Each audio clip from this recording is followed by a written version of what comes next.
Hello and good afternoon, everyone, and welcome to this live webinar, InTech's 2016 Cyber Threat Report, called How Hackers Are Breaking into Your Network, Getting Access to Your Bank Account, Stealing Your Data, and What You Can Do to Stop It.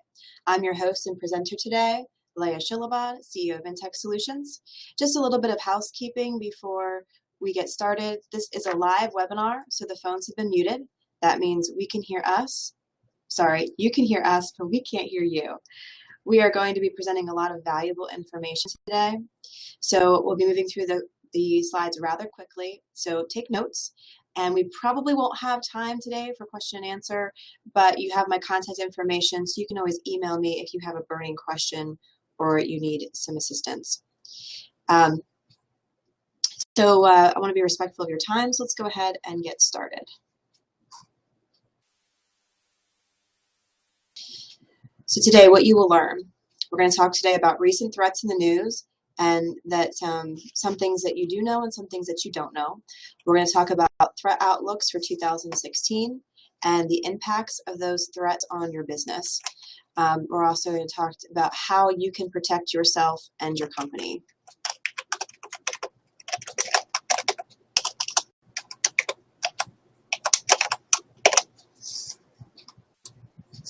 So ultimately what we're going to do is cover how to avoid being a sitting duck to cybercriminals and protect everything that you've worked so hard to achieve. Because if you are anything like me, you have tried to put lots of things into the network and into your practices to keep things secure, and you got hackers knocking at your door trying to undo everything every day. First, I want to tell you about a couple of free bonuses. We're going to hang on to the end. I can tell you how you can get a copy of a mobile device policy template for your business that you can modify and hand out to your staff. And we'll also talk to you about how you can get a security audit at a deep discount.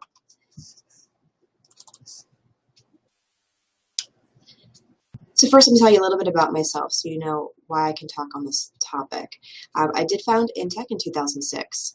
I'm a member of the FBI's InfraGard team. We are the lay people that assist the FBI with letting them know about what we're seeing out in the real world, in the wild, with cyber threats and our networks being compromised.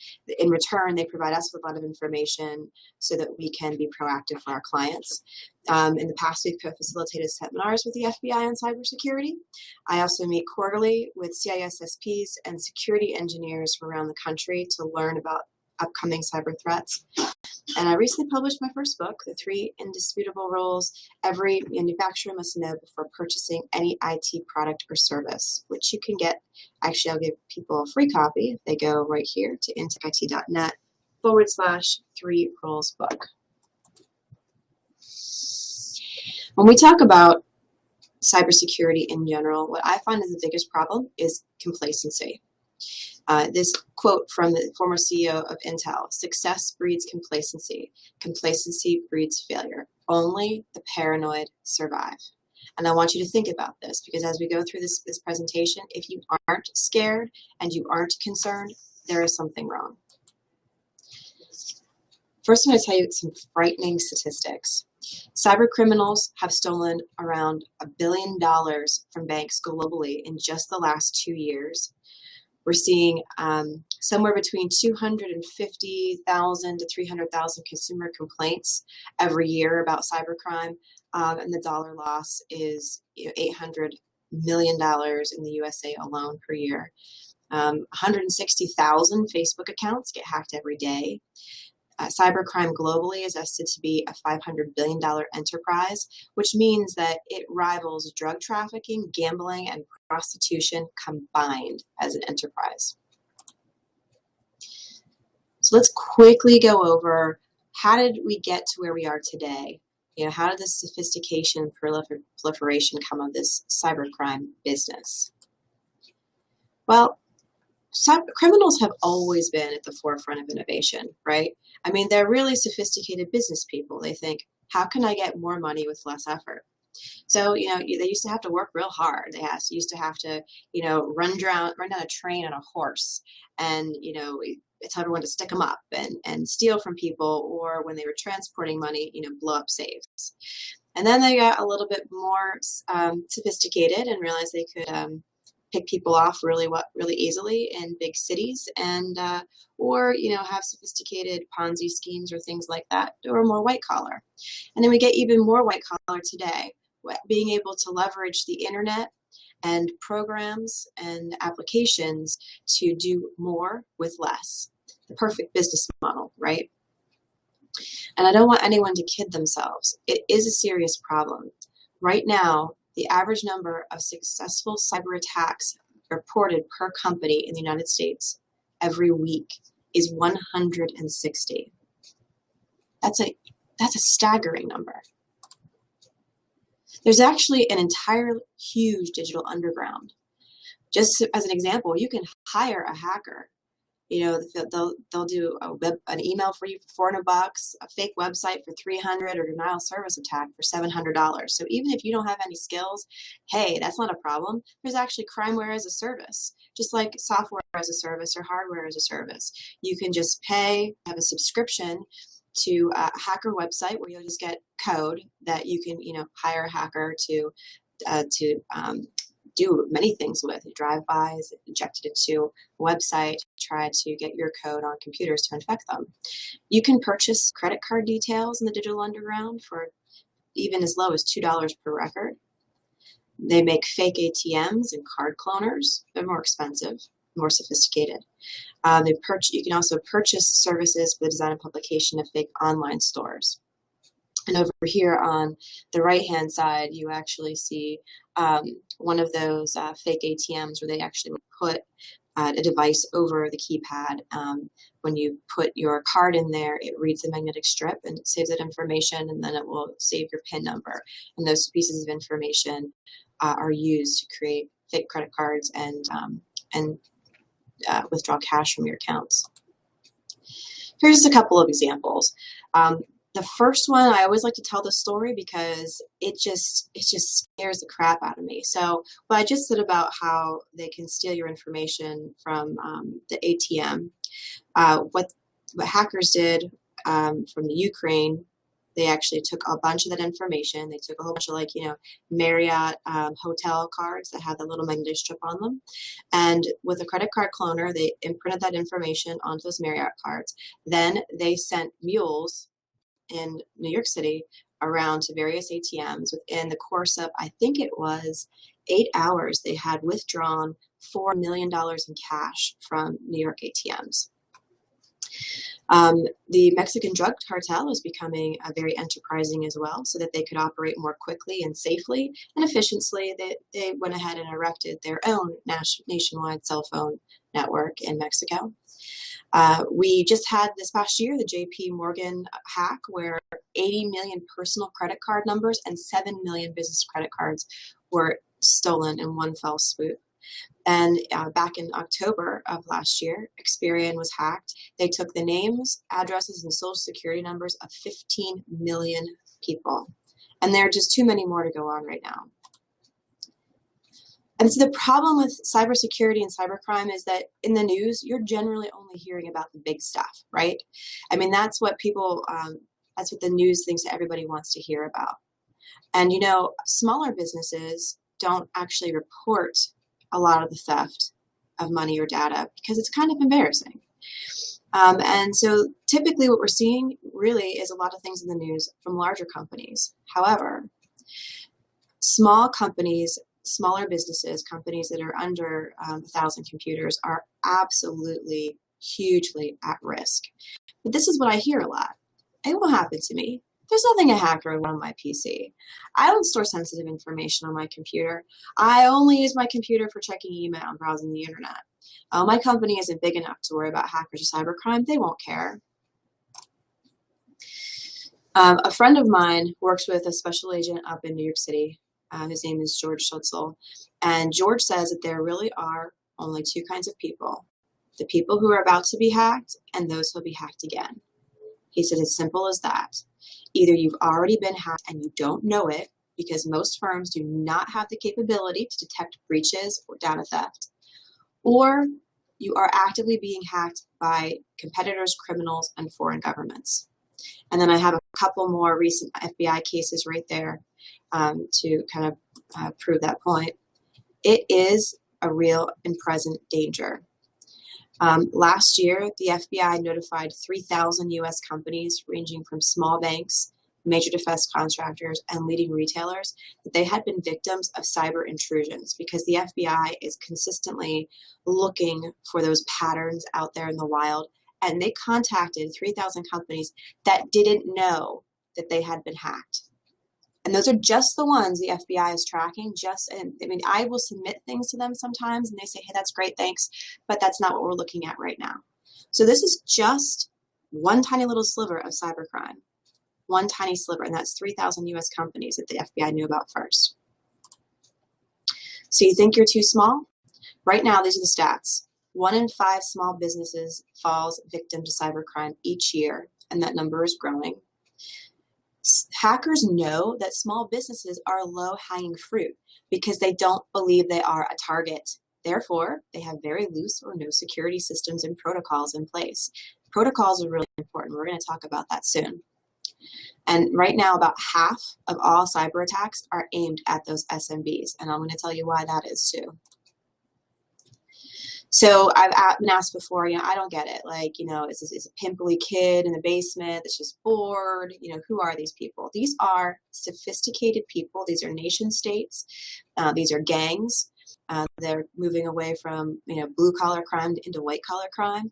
And, in China, our lovely neighbor that owns all of our debt, basically owns us, they are actually actively hacking us 24 hours a day, 7 days a week. See this little building over here? That is the location of the People's Liberation Army, Unit 61398. Every day, it is their full-time job to try to hack into and steal your data. In fact, China has a strategic plan for growth and innovation in the following areas that they are trying to hack and steal our information so that they can get farther ahead faster. And so I hear, why me? Why me? Well, not only is it because it's easy to get in there, but you do have information in there that hackers want. They can get information on your credit cards. Also, if you happen to store the credit card information of any of your vendors or your customers, that's good information for them. I'd like to have that. They'll hack your bank account. They'll steal your identity. They'll steal your company information. Think on your network. What do you have in there as far as the social security numbers, birth dates, addresses of all of your staff and all of your past staff and possibly your future staff?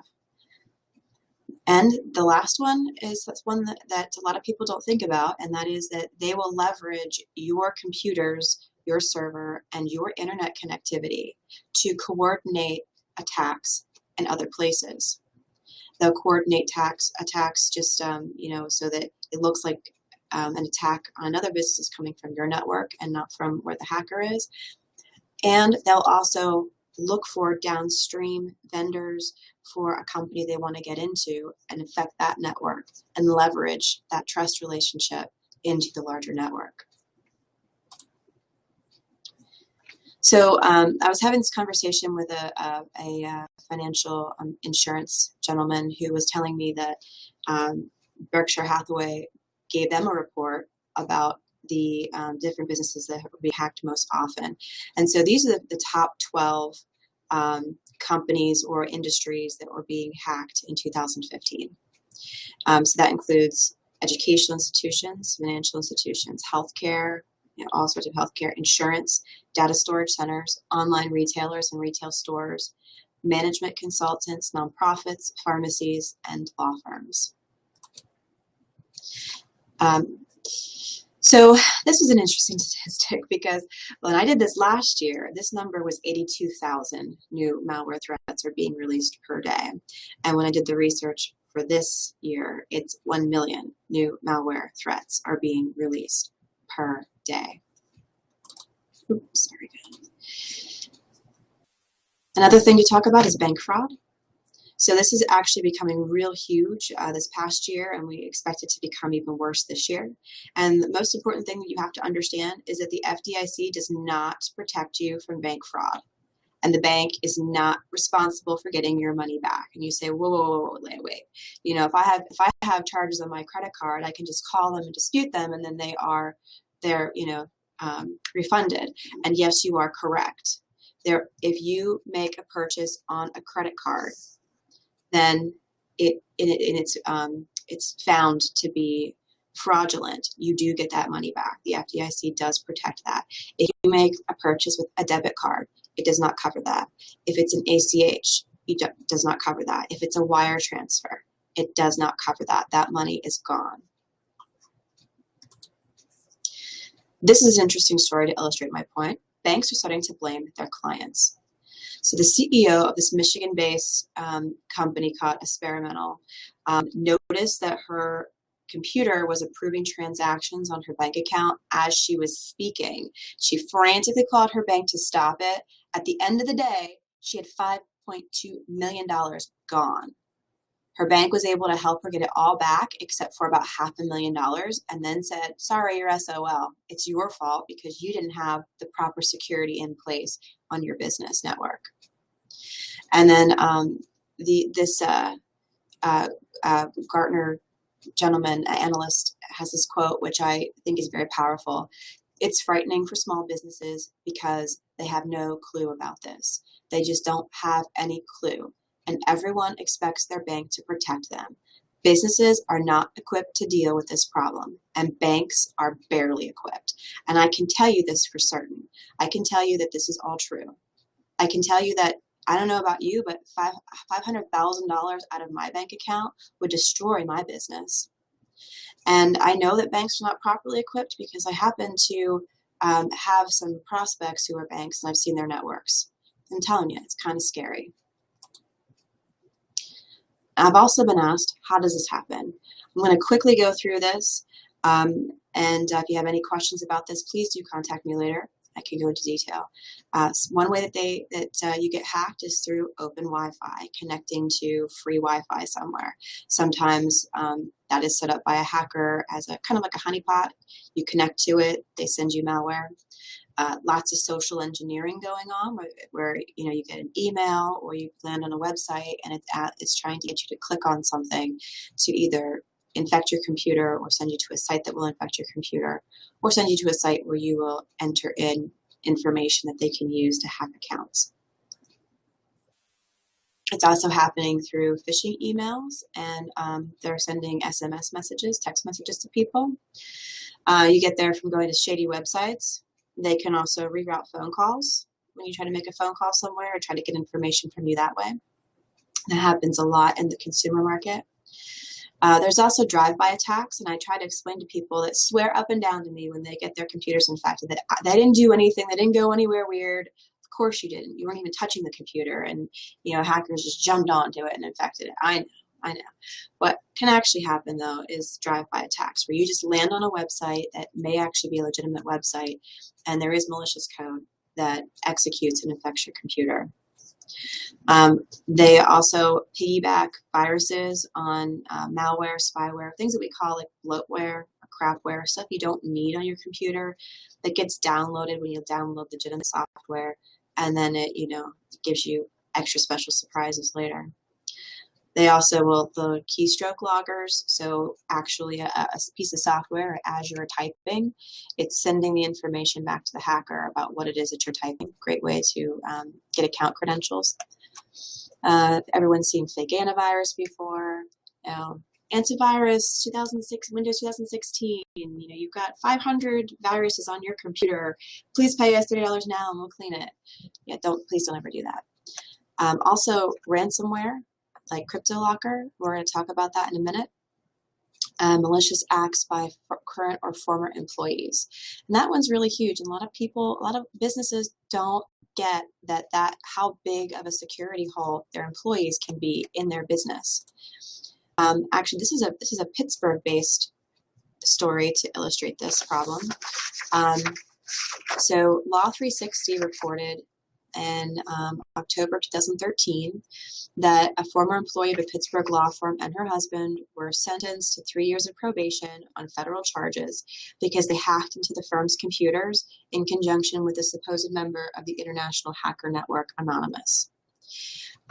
They both pled guilty, and this company, this law firm, Volcker and Grix, I did do some research on them, and they no longer exist as Volcker and Grix. So, you know, the impact that this has on companies is huge.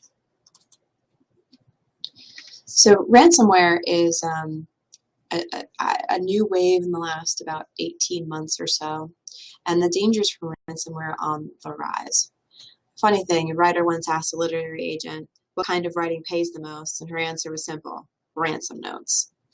And that's what's happening today, where a virus will get installed on your computer, and it will actually propagate for quite a while without you knowing that it's there, because it will do things in the background.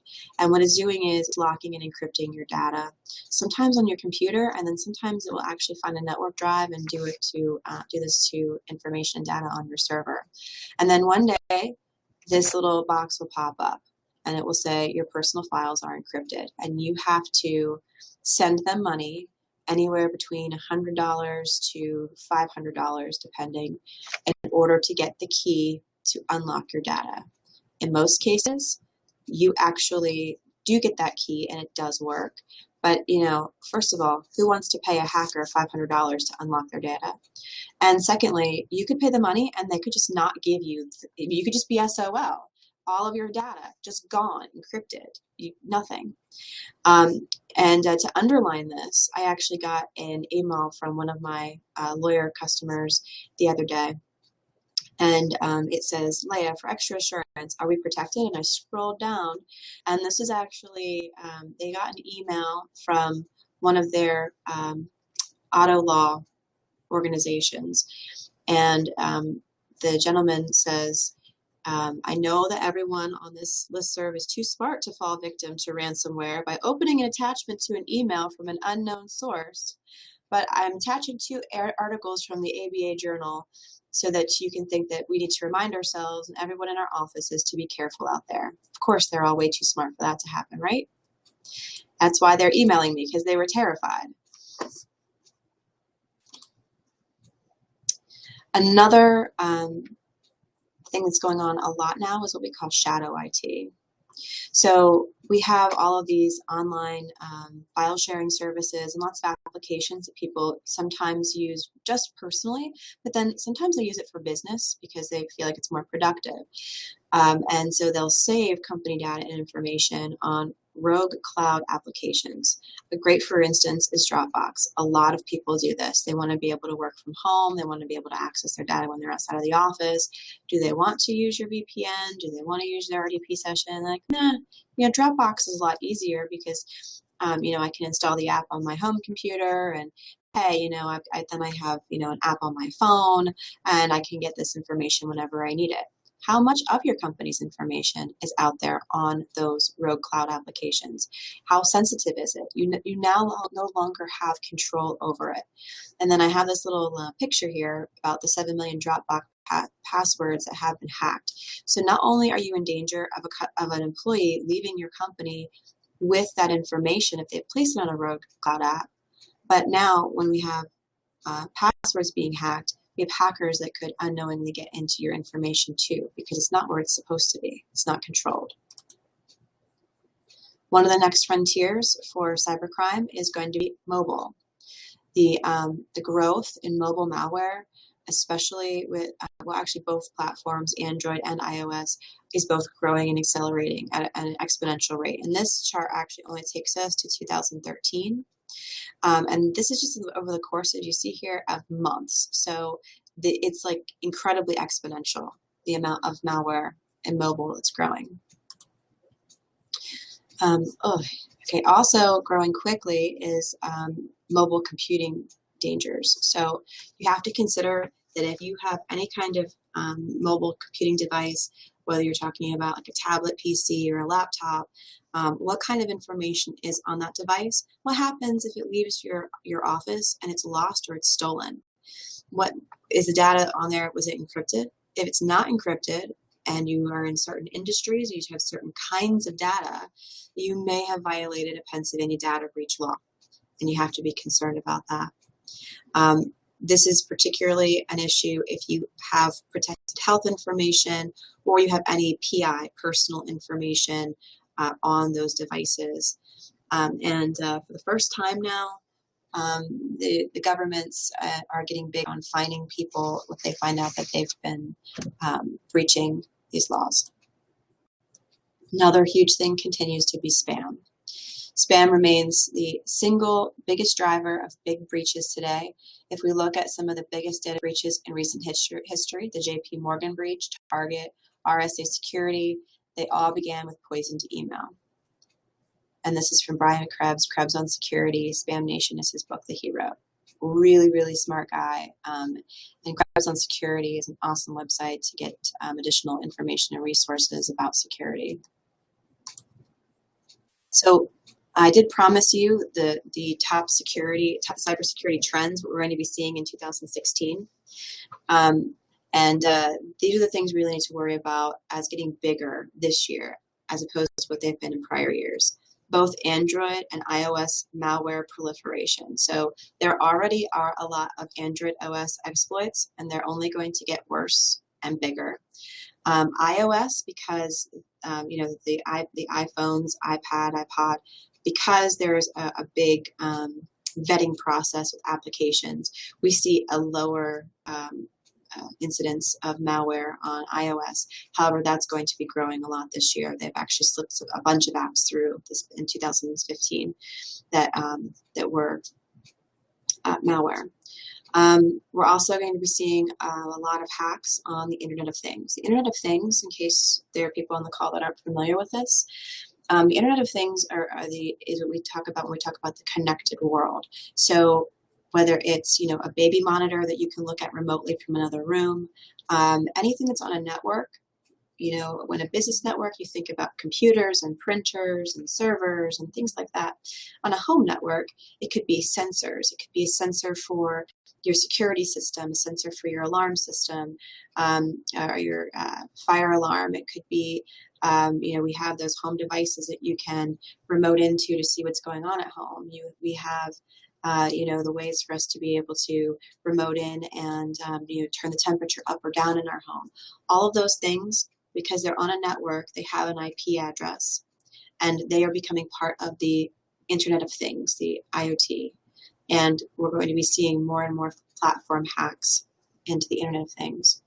SMBs, small and medium-sized businesses, are becoming a much bigger target.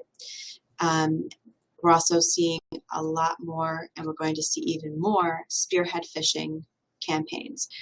And what that is a very sophisticated hacker attack where they're doing research on the organization and the people in the organization. And then they'll send an email to somebody, let's say, and as I've actually seen this, they'll send an email to somebody in accounting or maybe to your banker, and they'll make it look like it came from you, because the way that email servers are not authenticated and regulated properly, they can do that. They can make it look like an email came from you or from the CEO of the company and saying, I want you to wire $20,000 to this account. And you don't tell anybody about this. It's a top secret thing or whatever. And I've seen this. In fact, a customer of mine called me about it last year in a panic because his banker had gotten several emails that looked like they were from him. The letters were on his letterhead, and luckily we had smart people who thought, what, doesn't seem right. Let's just call to verify the wire transfer. Luckily, it didn't happen. But we're going to see a lot more of that. I mean, your information is everywhere, right? You're on Facebook, you're on LinkedIn, you have a company website. They can learn all about you, and they can pretend to be you. We're also going to see ransomware continuing to be on the rise. We're going to see better social engineering to get people to click on stuff to infect their computers. And exploits, which, are the exploit kits that hackers love to use and they place all over the internet for drive-bys, so you just browse the internet and get infected. They're going to continue to dominate the web. It's a favorite of hackers to use those to infect computers. So hopefully I scared your pants off, and now you're going to ask, how do you protect yourself?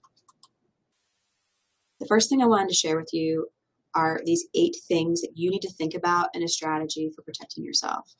The first thing I'm going to say is don't spend without a strategy. Make sure that you do have a proper strategy in place to protect yourself against that cyber crime before you start buying anything. Do your research and make sure you have a written plan. Oftentimes, business partners will fly under the security radar. So that means that somebody you do business with, whether it's a customer or a vendor, you're not thinking about, are they protected? And that dovetails with number 3, a missing link in the supply chain. So sometimes you have supply chain partners and they are not required to comply with your privacy and security policies. And then that leaves a gap in your security. And as I spoke about earlier, hackers are looking for those smaller networks to infect, so they can leverage themselves into the trust relationship with the target company, maybe your vendor or maybe your client. Also, slow moves in mobile device and data security. So, we just talked about it. From the apps and the app stores on Android and iOS platforms, they're just not keeping up with keeping things secure and locking them down.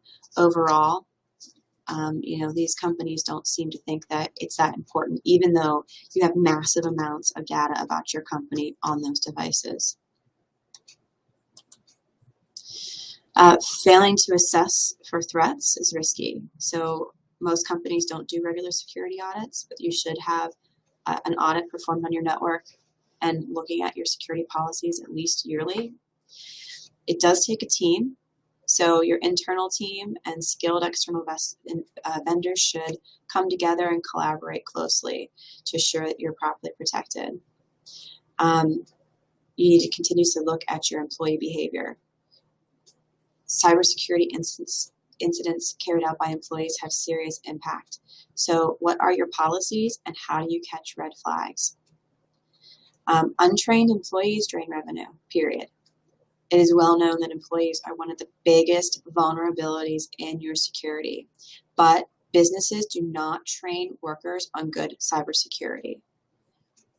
We actually provide a service through all of our managed services clients that are on our highest level of management do have access to any training that they would like. In fact, we do a technology hygiene training with everyone when we onboard them, and that's also available with our basic care plan, which is because we want to make sure everybody's protected. So how do you protect your business? You need a framework. So we're going to use the NIST cybersecurity framework, where you do these 5 continuous functions. First, identify, then protect, detect, respond, and recover. So you have to have an understanding of how to manage cybersecurity risks by doing assessments, collecting data, understanding capabilities, and then you protect by implementing all of the cybersecurity and security tools. You detect by continuous monitoring. You respond to incidences and you modify policies as necessary. And then you have to make sure you have some kind of recovery plan. PwC surveyed a vast variety of businesses and to see if they followed this framework, and the result was that they found that the vast majority of respondents, cybersecurity programs fall very short of this NIST guideline, which I'm sure by this point is not surprising. So what is your circle of protection? It's not some magic, it's not alchemy. It's really pretty simple. You do have to have antivirus, obviously. You have to have a good quality spam filter. one that you are able to tweak so that it gets the least amount of spam into your network. You need a good quality web filter. You need to make sure that your firewall is managed to see if it's has any threats or anyone's trying to hack into it, or even do a denial of service attack and stop everyone from being able to access the internet. Employee training, which we talked about already, but is really huge and missed the most. Also, proper backup, because if you are hacked, you want to make sure that your data is secure. If you get your server encrypted with CryptoLocker, you want to be able to make sure that you have a good copy of that somewhere, even if you have to go back a few months. And the last one is cyber liability insurance. Now, my company can provide those things for our customers, and the antivirus, spam filter, web filter, managed firewall, employee training, and proper backup. In fact, I got this lovely email from one of my customers the other day that I was so happy about. She said that she's a CPA and she was in a tax conference listening to an IRS employee talk about fraud and how tax preparers were being targeted by hackers, and said that a CPA that he knew about got hacked, and it actually cost that CPA over $250,000 and 3 years to fix everything. Because the hacker had filed false refunds totaling over $6 million. And she said that the agent had told her they told everyone how to protect themselves.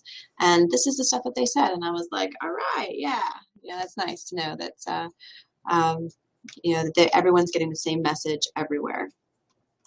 But the one thing that we can't provide for anyone is cyber liability insurance. And this is really important. I strongly encourage everyone to talk to their insurance agent about cyber liability insurance, about what you're currently covered for, and the breadth of that coverage, because all of the personally identifiable information that you have on your network, like names, birthdays, social security numbers, driver's licenses, addresses, and email addresses, are all liability to your business. And your business liability insurance does not cover you in the event of a security breach or data loss. So I highly recommend and urge everyone to talk to their agents about cyber liability insurance. And the cost of a breach is huge, right? So there's cost for cleaning the infection, potential data loss, it interrupts your business, they'll steal your intellectual property, right? And there are some requirements by law to notify any customers or patients or employees if you've had a breach. And you have to do that by certified mail and give them the option to have their credit monitored for a year. And the estimated cost is $149 per record. If you have cyber liability insurance, it will cover all of your costs, but there's no way that you can make up for the loss of trust, and that's a huge cost.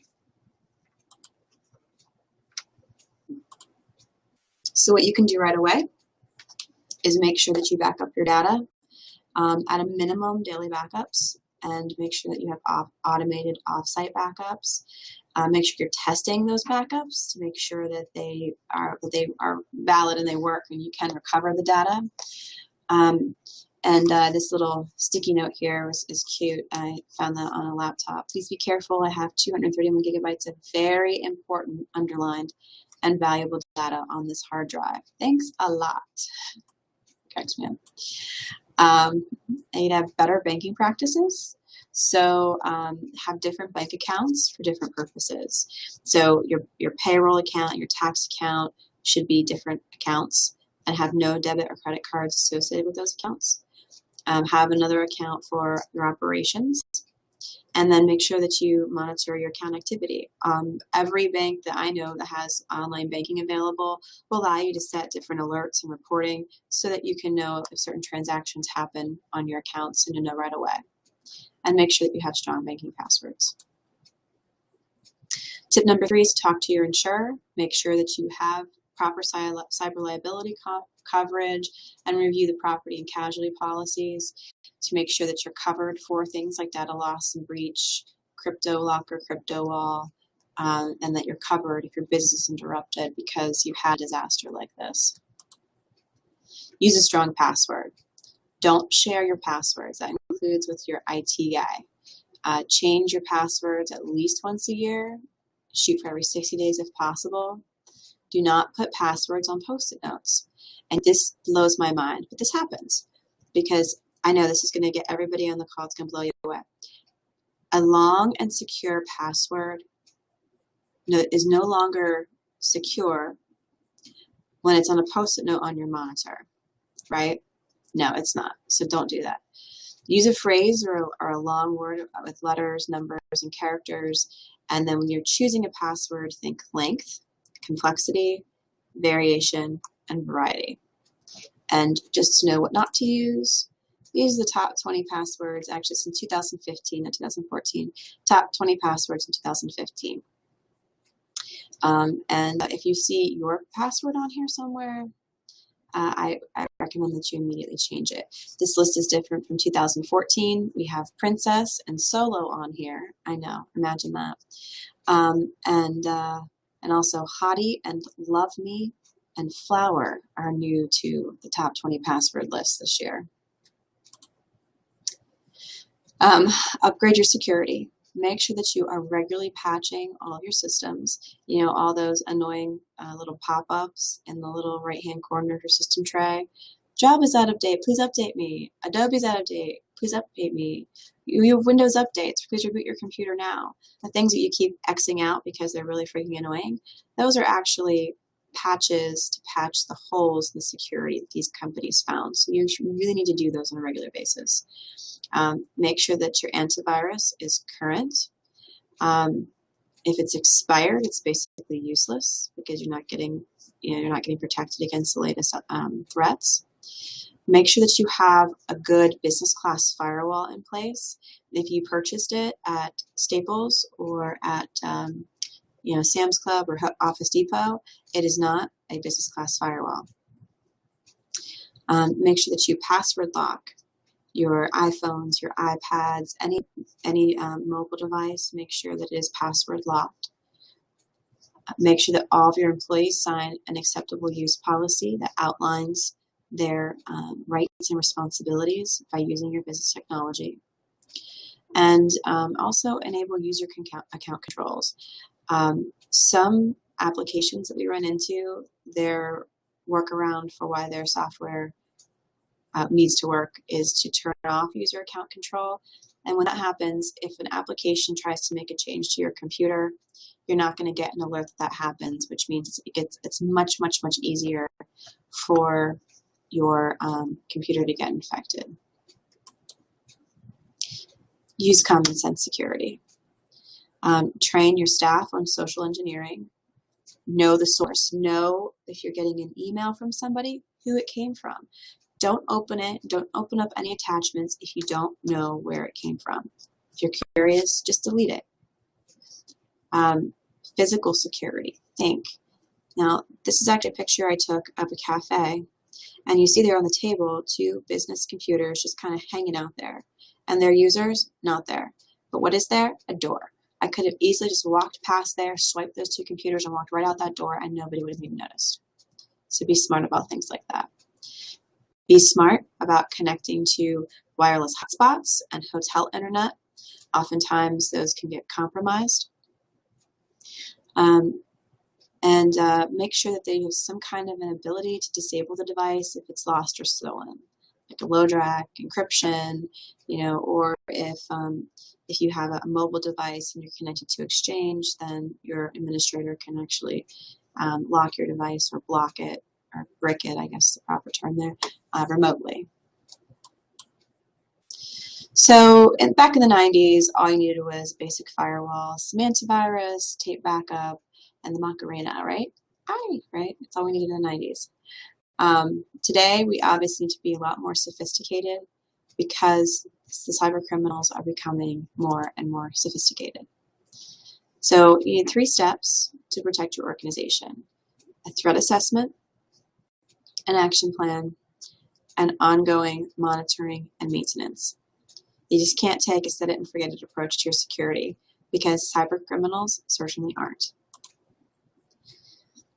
So one of the things I'd like to offer today is a network security audit. We offer these to customers and at starting at $1,500 for up to 20 PCs, where we'll come in and we'll audit the network. We'll look for holes in the network, we'll look for holes in your policy, and we'll provide you with a report and action plan. I'd like to offer for everyone on this webinar a 50% discount on that service until next Friday, right before midnight. So I'd like to give you the time and the opportunity, because I really do truly believe that this is vital for your business, and it's a great way to start out the year, making sure that you're secure.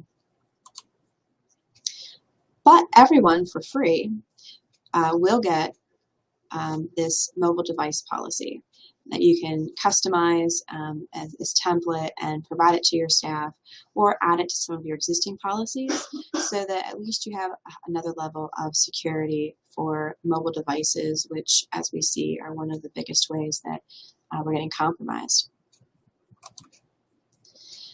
After we sit down and do the security audit, you can maybe you love the plan. You'll say, we're going to implement it on our own, because maybe you're an internal IT department, or maybe you just want to take it back to your existing IT vendor and have them implement that plan.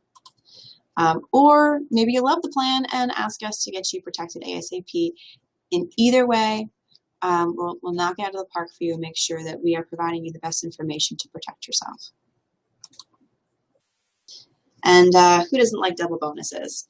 So in the interest of security, and because we truly believe that it's vitally important to provide this information and services to everyone to secure themselves, we've authored and have up free weekly cybersecurity tips. So you can sign up for those by going to www.intechit.net/cybertips. You put your name and your email address on there, and every week you'll get another short blurb tip about how to protect yourself and your network. It's absolutely free.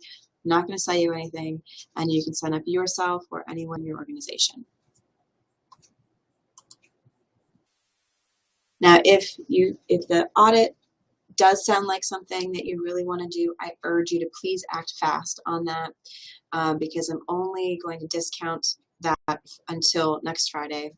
I mean, 50% is a huge discount, and it does take a considerable amount of time for us to do the audit and put the information together. I also wanted to mention that it is by application only. I want to make sure that we're only going to do this for people that we can actually help before we book the audit. So if you give me an email, shoot me an email, we can review that and make sure that we will be able to help you, and then we can book that. But make sure that you sign up for it before the end of Friday, next Friday, January 29th. So I wanted to thank you all for being here today and listening to us. I really hope that I was able to provide enough information to truly, yes, scare you, because this is something that is a real and present danger. I was able to move really quickly past those slides, and so I can accept any questions. If there are no questions, then you should expect in your inbox by the end of the day today a summary of what we went over, because this presentation will not be available until tomorrow, where we have the replay. So I want to make sure that you have some notes to be able to take back to your organization and start to work on some of these things immediately. Do we have any questions? You can shoot me a question in the chat if you have a question.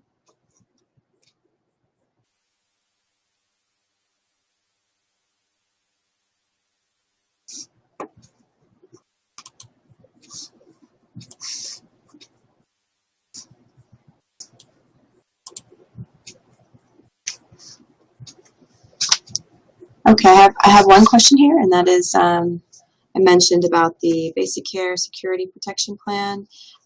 Yes, so that is, I can get you some more information about that. That's just basically our security suite of services: antivirus, spam filter, web filter, managed firewall, and then the vital thing we talked about so many times, employee training. We do that per computer and PC for one rate per month to make sure that you are secure.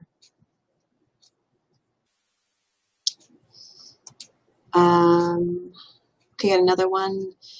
Somebody's asking about recommended vendors or recommended security software, and I'll provide that to everybody in the summary so that when you get that, you'll who we work with and what we recommend for those products.